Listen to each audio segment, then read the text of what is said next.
कृष्ण। फिर बोलो बोलो जय श्री कृष्ण।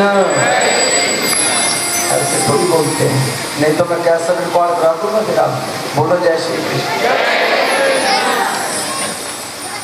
सजनों,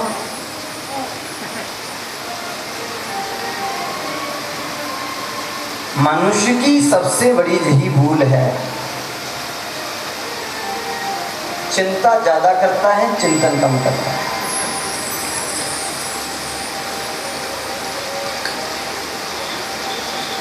और थोड़ा सा भी कुछ आने पर अभिमान जल्दी बढ़ जाता है।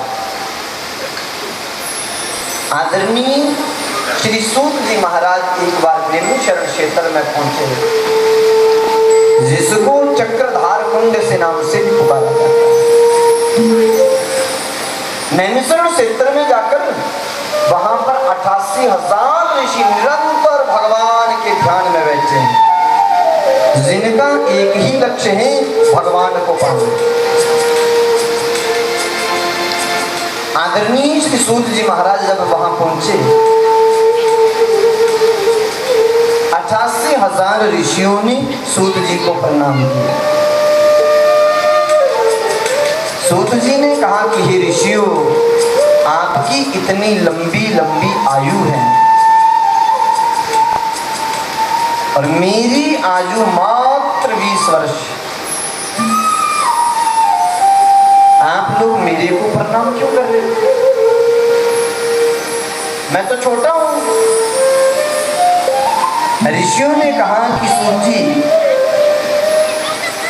आपकी आयु भले ही छोटी है, पर हम इस चीज को नहीं मानते। धन वृद्धा सबल वृद्धा आयुर्वृद्धा तथैव च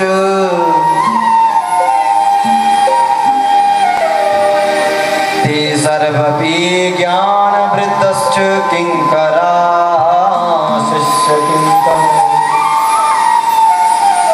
धनवृद्धश्च बलवृद्धा आयुर्वृद्धश्च तथैव च ते सर्वपि ज्ञानवृद्धश्च किंकरा शिष्य किंकरा।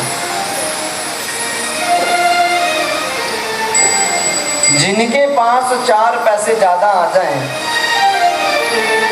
वो भी अभिमान करता है, बोले कि अब इस गांव में सबसे बड़ा हम हैं।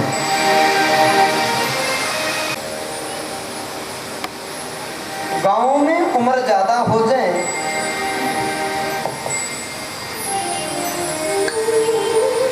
उन्हें भी अभिमान हो जाता है, बोले हम इस गांव में अब सबसे बड़े हम ही हैं। बोले हम इनको भी बड़े को बड़ा नहीं मानते। और जिनकी बाजू में थोड़ी सी भुजाओं में ताकत आ जाए, जिनकी भुजाओं में थोड़ी ताकत बढ़ जाए, उन्हें भी अभिमान हो जाता, बोले अब हम सबसे बड़े तो हम हैं। ऋषि कहते हैं सूत जी, हम इनको भी बड़ों को बड़ा नहीं मानते। ये सर्वपि ज्ञानवृद्धश्च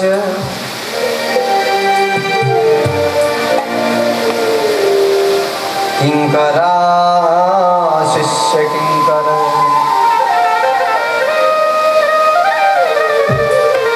जिनके अंदर ज्ञान की वृद्धि हो जाए, जिनके अंदर ज्ञान बढ़ जाए, हम उन्हीं को बड़ा मानते हैं। आपकी आयु भले ही छोटी है, पर सूत जी आपके अंदर ज्ञान बहुत ज्यादा है, हमने आपके ज्ञान को प्रणाम किया है। हम आपके ज्ञान को प्रणाम कर रहे हैं। और सुनो, हमारा एक प्रश्न है। क्या प्रश्न है? अच्छा देखो, ऋषियों ने कोई फालतू का प्रश्न नहीं किया। उन्होंने ये भी नहीं कहा कि हमारे घर में बेटा होगा कि बेटी, हमारे बेटे का विवाह होगा कि नहीं, बेटी का रिश्ता बढ़िया मिलेगा कि नहीं, मकान बढ़िया बनेगा कि नहीं, गाड़ी नए साल में नहीं ले पाएंगे कि नहीं, सामने वाला प्लॉट खरीदना जो हमारे को मिलेगा कि नहीं, हमने केस लगा रखा हक में होगा कि नहीं। इस सज्जनों, ये फालतू का प्रश्न नहीं किया उन्होंने। ये सब फालतू का प्रश्न है। ऋषियों ने सबने एक ही प्रश्न किया।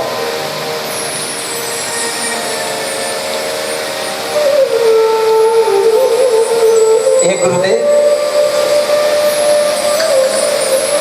भगवान कृष्ण की प्राप्ति होगी कि नहीं? कृष्ण प्राप्तिम कर्म शश्वत साधनम तद्वदाधुना। कृष्ण प्राप्ति कर्म शश्वत, भगवान कृष्ण की प्राप्ति कैसे होगी और उसका अगर होगी तो उसका साधन क्या है?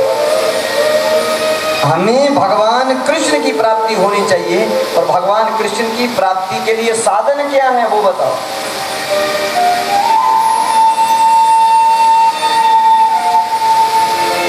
सूत जी ने कहा, बोले वाह, आपने बड़ा ही सुंदर प्रश्न किया है। पहले बोलो जय श्री कृष्ण। ये तो मैं भूल ही गया था, अंधेरा हो रहा है, वो सो जाओगे तो पता भी नहीं पड़ेगा। पता एक बार में पुष्कर से ऊपर नागौर पड़ता है, नागौर से आगे का लाडोर जगह है। अभी भी फरवरी के महीने में पुष्करनाथ में कथा है, आप सबको निमंत्रण करेंगे क्योंकि सारे तीर्थों के राजा प्रयागराज और प्रयागराज के भी गुरु पुष्करनाथ जी हैं, सब तीर्थों के गुरु हैं और गुरु के द्वार पर कथा होगी फरवरी में, शिवरात्रि की कुछ दिनों के बाद है। और एक बार मैं कथा करने के लिए वहां चला गया। मैंने सुना तो था राजस्थान के विषय में, परंतु ये नहीं पता था राजस्थान में ऐसा भी रोड मिलेगा। हमने सोचा जैसे सब जगह सड़कें हैं वहां भी होंगी। और जब वहां पहुंचे उन्होंने कहा था आप नागौर तक आ जाइए, आगे हमारी गाड़ियां लेने आएंगी। हम वहां पर बस स्टैंड पे पहुंच गए, फोन किया, बोले बस पहुंच गए? बोले हाँ। बोले अभी अभी हमारी गाड़ी पहुंच रही है। उन्होंने हमको फोन किया, बोले गाड़ी पहुंच गई है। हमने कहा गाड़ी पहुंच गई है तो दिखाई क्यों नहीं दे रही है? बोले गाड़ी पर नहीं दिखाई दे रही। मैंने कहा नहीं दिखाई दे रही। हम आगे पीछे देखे गाड़ी तो कोई नहीं दिखाई दे रही। इतने एक व्यक्ति आया, बोले महाराज आप जम्मू से? मैंने कहा हाँ। बोले हम लेने आए हैं। मैंने कहा गाड़ी कहाँ है? बोले जी है ना सामने। वो कौन सी गाड़ी थी? बड़ा ऊंट गाड़ी। गाड़ी में जाएंगे? बोले हाँ महाराज। हम थके हुए थे। मैंने कहा चलो चलो बैठो बैठो। सबरे संगीत वाले जब बैठे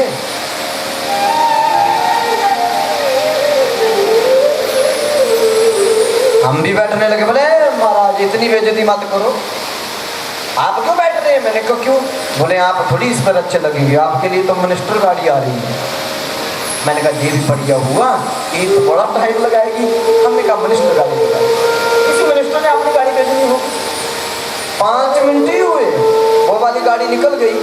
इतने में एक व्यक्ति हो गया, बोले महाराज जम्मू से? मैंने कहा हाँ। बोले जी गाड़ी आई है। मैंने कहा कहाँ है? बोले जी हमारी गाड़ी को अंदर नहीं आने देते। मैंने कहा लो जी, मिनिस्टरों की गाड़ियों को भी रोकने की हिम्मत किसकी हो गई? बोले वो तो बस स्टैंड के बाहर खड़ी है। मैंने कहा चलो भैया बाहर चलते हैं। और जैसे हम बाहर गए, आगे देखा पता कौन सी गाड़ी? गधा गाड़ी। गधे के पीछे लगा रखी है वो टायरों पर रेडी टायर। मैंने कहा इससे तो ऊंट गाड़ी बड़ी आती। मैंने कहा वो तो मैंने तो सुना कह रहे मिनिस्टर गाड़ी आएगी। बोले महाराज हमारे राजस्थान में इसी को मिनिस्टर गाड़ी कहते हैं। मैंने कहा वो क्यों? बोले जब ज़्यादा तेज भागती है, जैसे मिनिस्टरों की गाड़ियां भागती हैं, इसी तरह हमारे राजस्थान में जो गधा गाड़ी बड़ी तेज भागती है, इसलिए इसका नाम मिनिस्टर गाड़ी है। मैंने कहा चलो भाई अब जाना तो है, बैठ गए। और जैसे ही वहां पहुंचे,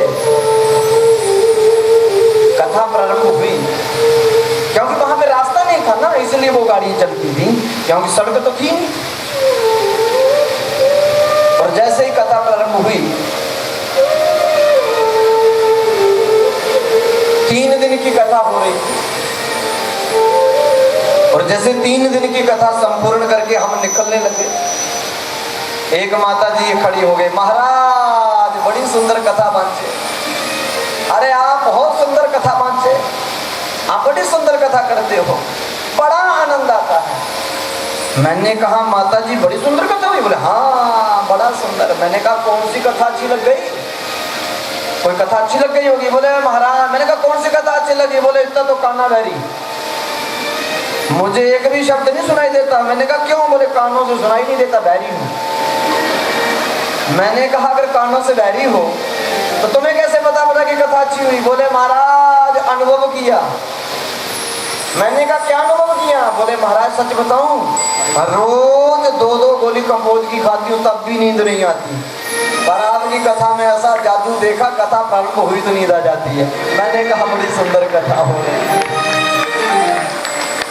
मैंने कहा चलो भैया कहीं पास तो कर। सजनों, एक होता है श्रोता, एक होता है श्रोता और एक होता है श्रोता। जो श्रोता होता है ना जी, वो तो कथा प्रारंभ होने से आधा घंटा पहले आकर वो सफाई करता, सेवा ढूंढता। बोले सेवा दो, कोई हमें सेवा दीजिए। पंडाल साफ सुथरा बनाएगा, पंडाल को सजाएगा, मंडप को सजाएगा, तरह तरह की सजावट करने का प्रयास करेगा और सेवा मांगेगा। जो यज्ञ की कमेटी करता होता उनके पास जाते, बोले महाराज हमें कुछ सेवा दीजिए। और जैसे ही कथा प्रारंभ हुई, एकदम ध्यान मगन,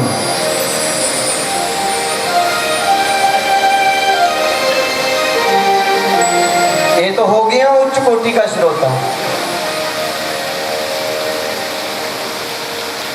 और दूसरा होता है श्रोता।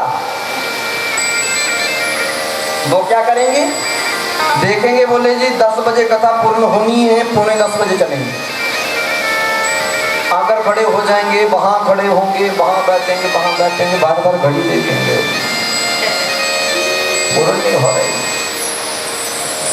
और जैसे ही कथा पूर्ण हुई, प्रसाद लेंगे और कहेंगे कथा तो ठीक है पर संगीत बढ़िया नहीं। संगीत बढ़िया है, कथा ठीक है, पंडाल अच्छा है, पर बैठने के लिए गद्दे नहीं डाले। ठीक है, एक गेट आगे भी होना चाहिए, लाइट ठीक थी पर एक तरफ कम थी। मानो जहां वो प्रशंसा करेगा, जहां निंदा करेगा, दोनों में से एक काम करेगा। जैसा आया वैसा चला गया, न लेना न देना, कुछ मतलब नहीं। कोरे का कोरा आया, कोरे का कोरा चला गया। जब निंदा कर जाएगा या प्रशंसा कर जाएगा। और सजनों, तीसरा तो मैंने बता ही दिया, वो बड़ी शांति बनी रहती है, उसका नाम है सोता। देखा, आहा क्या मधुर मधुर म्यूजिक चल रहा है और ठंडी ठंडी हवा, धीरे से घूंघट मारो सोकर।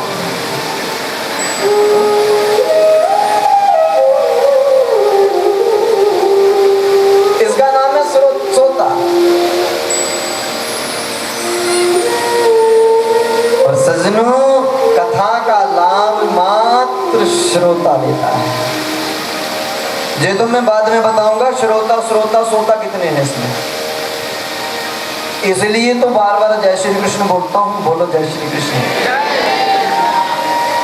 ऐसे बोलो, बोलो ना जय श्री कृष्ण।